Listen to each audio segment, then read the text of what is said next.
go. Yeah, Monday morning motivational message. All right, just gotta find the notes. I'm off to a rough start. Okay.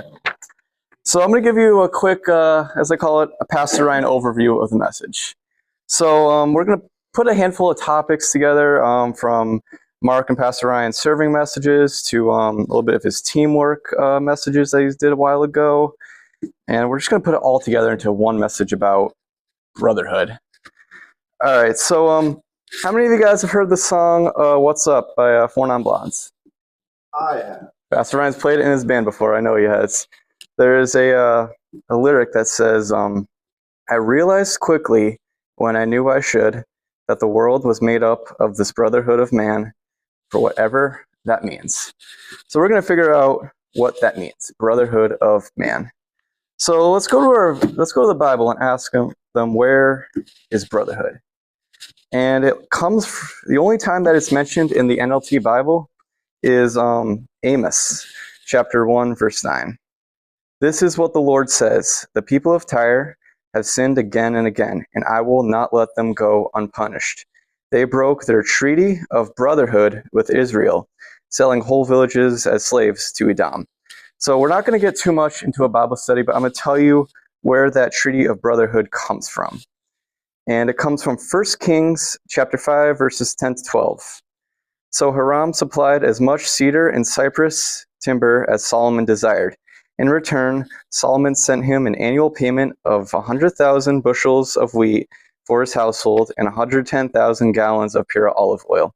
So the Lord gave wisdom to Solomon just as he had promised, and Hiram and Solomon made a formal alliance of peace, or the Treaty of Brotherhood. So yeah, we're not turning this into a Bible study, but I just want you to see how Hiram and Solomon were there for each other. One supplied the materials, the other supplied the olive oil and the bushels of wheat. So when I look at this church, I don't see the gift of service as an issue, because we got junior worship volunteers, we have ushers, we got greeters, we got cooks, we got pastors, deacons, trustees, we got everybody here. And if I were to preach on service, I'd want to preach to the choir. So not saying that because when Mark and Pastor Ryan preach on service, I want to serve even more. So a very common verse on the gift of service is Mark 10:45.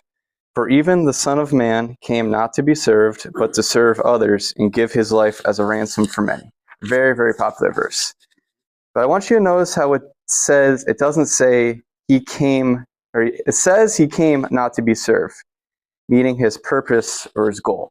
It does not say you shall never, ever be served, because we serve Jesus every day. 1 Peter 4:10 says, God has given each of you a gift from his great variety of spiritual gifts. Use them well to serve one another, or serve each other. So the definition of serve is to perform duties or services for, or to present something, such as food. So I'm giving you a little example. Say you go down to a nice fancy sit-down restaurant. You take your seat, you write your order down, you go bring it to the kitchen, you go cook yourself your food, you bring it back to your table, then you eat it, and then you pay for it. There's no gift of service there. You're just serving yourself. No brotherhood. No brotherhood there. So, yeah. So you see how we serve the waiters with the money and the kindness, hopefully, and they serve us with the service and the food. So there is a gift of service over there. So Eric, I don't know if you remember this. A couple of men's breakfasts ago, you were asking me, why don't people ask help from their brothers and they just hold on to things? I don't know if you remember that. You were like, hey, Eddie, why do people just hold on to these problems and they have their brothers in Christ? They don't talk to each other. They just try to hold on to things. And my personal opinion on that is I feel like the reason why we hold on to things is humility. We want to be humble. We want to have a good image. We want to look good. So let me just say this. Let's say, for example, I ask, like, hey, do you need any help? You're like, no, I don't need help. I'm all good. That sounds humble. But now when I say, like, hey, would you like help? Nah, I don't need good help. I'm all good. That one doesn't sound that very much humble, but it's the exact same words. So There's a story in the Bible where a man had a speck of sawdust in his eye. He was like, "Hey, you got a little speck of sawdust in your eye." Do you guys remember what was wrong with the person that said that was? Do you guys remember what it was that he said about that? Well, he had a big giant plank in his eye. Don't worry, we're going to use this later.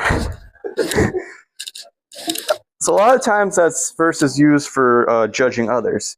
Hey, you got a little speck of dust in your eye, when they're the ones that need the judging. But God's the only one that can judge. But I'm going to take a different spin on that story. Hey, let me help you. You need some help. No, I don't need help. I'm all good. I got the 2x4 in my eye. I don't need help. When they're the one that needs the help.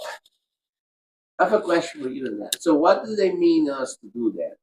To do with what? What do you have to say if brotherhood come, hey, you need help? No, I'm good. So what should we do in that situation? Sometimes we just have to let them be, and God will take care of it. That's what I think. Yeah. We know that. I don't know what it is, but we all have that thing that we good, but we're not good. Yeah. We're not good. We say we're good, but we're not good. Exactly. But I don't know why we use that word. Oh no, I'm good. In case you say, sure, I need a hand. You know, it makes you different in your health, in your body, in your strength, because you gotta have. I'm gonna get to that later in this thing. Yeah. If they deny it, then you know they gotta do all the work, and then probably they think, I wish Eric, I told Eric yes. Yeah. The longer we hold on to things, the more they start to weigh us down. Pastor Jim, when he did his discipleship class a while back, he said it's good to have a prayer buddy or a group of people you can trust. So, say for example, I need some help. I'm going through some things in my life, and my eventual spouse, like I don't want to talk to them about it. It's good to have another male-to-male conversation where you can just lay your burdens down on them. You guys can talk to me about anything. I will always be there for you. Heck, if you commit a crime, I always got your back. Well, maybe I shouldn't say that because it's a good thing this thing's not being recorded. Why were you pointing at Pastor Ryan when you said that? I don't know. Because we have a man to go lay our head on. Exactly. Shoulder, you know? It's a good thing this is not being recorded, right? Oh, wait. All right, let's see where we are. All right, so there's two ways of being served in my eyes. The first one is to speak your mind to your friends. You serve them with knowledge and wisdom. Because we're all in this fight together. The other way to be served is through tasks. So, Lou, I'm going to pick on you just for a minute. I love you, brother. But every time you do open mic, I always ask you, do you need help with all of your speakers and wires? Because you got this whole place transformed into a great spectacle. And every time you say you're all good. If you want to keep doing that, I respect that because I know you have your own system. But I just want you to know where I'm coming from. Tasks with two people realistically should go twice as fast. So Luke 22:27 says, who is more important, the one who sits at the table or the one who serves? The one who sits at the table, of course, but not here, for I among you as one who serves. So when we go to the ESV Bible, it mentioned brotherhood a couple more times. One of them, good one, is 1 Peter chapter 2, verse 17. Honor everyone, love the brotherhood, fear God, honor the emperor. And then 1 Peter 5:9 says, resist him, firm in your faith, knowing that the same kinds of suffering are being experienced by your brotherhood throughout the world. And a good another song that I really like, which is actually the inspiration of this message, is it's called Brother. It's by Need to Breathe. And the main chorus of it is, brother, let me be your shelter. Never leave you all alone. I can be the one you call when you're low. Brother, let me be your fortress when the night winds are driving on. Be the one to light the way, bring you home. So I'm going to give a quick little testimony, and then I have an activity we're going to do with this 2x4 here. We're gonna do something cool with it. You guys excited, right? So it was an interesting road for being lead usher here. There were times Pastor Ryan even said I was going rogue because I thought I had to do the job of everybody.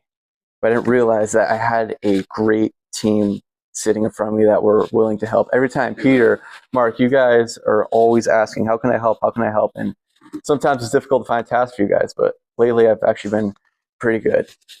I realized quickly when I knew that I should, that this church is made up of this brotherhood of man. And I hope you know what that means. If you guys want to gather in a big circle around here. No.